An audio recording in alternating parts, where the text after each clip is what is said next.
Nagsalita na si Police Senior Inspector June Abrazado, ang nag-iisang survivor sa bumagsak na eroplanong sinakyan ni dating DILG Secretary Jesse Robredo. Humarap siya kanina sa closed-door investigation ng CAAP o ng Civil Aviation Authority of the Philippines kasama ang dalawang maintenance crew ng Aviatur. May report si Julio Segovia.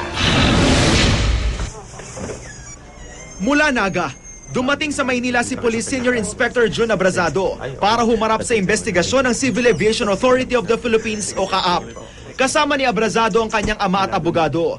At sa unang pagkakataon mula ng masawi si dating DILG Secretary Jesse Robredo, nagpaunlak na ng panayam sa media si Abrazado. Okay na ako. Nag-normal na po ako pag kausap ko ng mga kaibigan ko, mga family. Mahirap lang po mag-isa kasi pag mag-isa ako medyo hindi pa naisip. Bagaman unti-unti nang nakaka-recover, hindi pa rin daw maitatangging sariwa pa rin sa alaala ni Abrazado ang naganap na trahedya. Every time po nag-nag-contact ako sa bagay na talagang yung sumisikip talaga ang digil.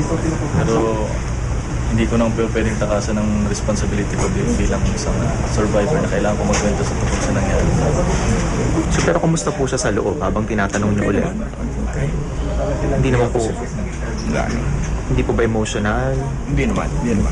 Parang nalulungkot siya doon sa nangyari. Parang, why is he alive and his boss is not? Tumanggi na si Abrazadong sagutin ang iba pa naming mga tanong. Ang dalawang maintenance crew ng Aviatur Air na may-ari ng Piper Seneca humarap din sa investigating panel, pero di sila nagpaunlak ng panayam. Nagpakuha pa ang mga investigador ng miniature airplane para mas mailarawan ang pagbagsak ng Piper Seneca.